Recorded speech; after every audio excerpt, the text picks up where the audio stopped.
ஆண்டவரின் அருள்வாக்கு நம்முடைய வாழ்வின் செல்வா. இயேசுவில் பிரியமுள்ள சகோதர சகோதரிகளே, இன்றைய முதல் வாசகம் மற்றும் நற்செய்தி வாசகத்தை சற்று உற்று நோக்கையிலே இந்த ஜபத்தின் மேன்மையை வெளிப்படுத்துவதாக நாம் பார்க்கின்றோம்.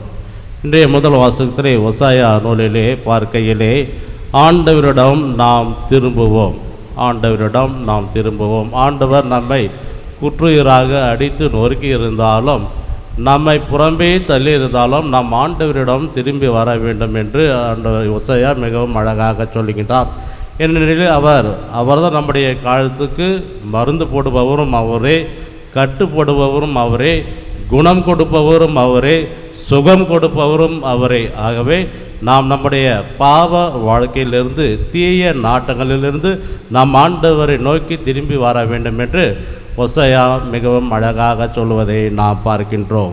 பிரியமானவர்களே, இன்றைய நற்செய்தியிலே பார்க்கையிலே இரண்டு விதமான நபர்களை பார்க்கின்றோம். ஒன்று பரிசேயர், மற்றொருவர் வரி தண்டுபவர்.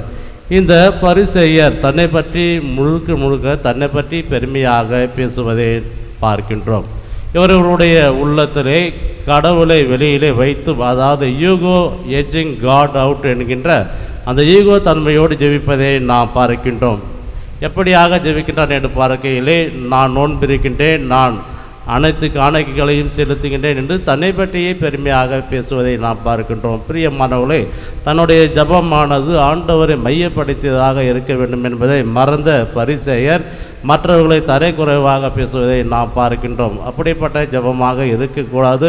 ஆண்டவரை மையப்படுத்தி ஆண்டவருடைய இரக்கத்தை மேன்மைப்படுத்தி இருக்க வேண்டும் என்று இன்றைய நற்செய்தி மிகவும் அழகாக சொல்லுகின்றது.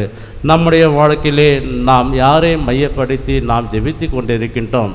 நான் தான் உயர்ந்தவன், நான் தான் நல்லது செய்கின்றேன், நான் தான் அனைத்தையும் செய்து கொண்டிருக்கின்றேன் என்று ஜெபிக்கின்றோமா?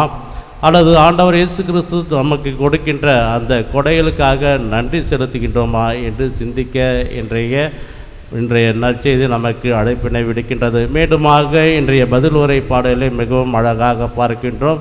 திருப்பாடல் ஆசிரியர் மிகவும் அழகாக சொல்லுகின்றார், எனக்கு பலி வேண்டாம், மாறாக இரக்கம் மட்டுமே போதும் என்பதை நாம் பார்க்கின்றோம். பிரியமானவர்களே, ஆகவே இந்த தவ காலத்திலே இரக்கம் குணம் கொண்டவர்களாக, தாழ்ச்சி குணம் கொண்டவர்களாக பிறர் மீது இரக்கம் கொள்ள நாம் முயற்சி செய்வோம். இறைவனுடைய அருளையும் ஆசீர்வாதத்தையும் பெறுவோம். நம்மிடையே இருக்கின்ற ஈகோ அந்த குணத்தை அகற்றுவோம். ஆண்டவர் இயேசு கிறிஸ்துவின் அருளும் ஆசீர்வாதத்தையும் பெற்றவர்களாக தொடர்ந்து இந்த பலியிலே உருக்கமாக மன்றாடுவோம். ஆமென்.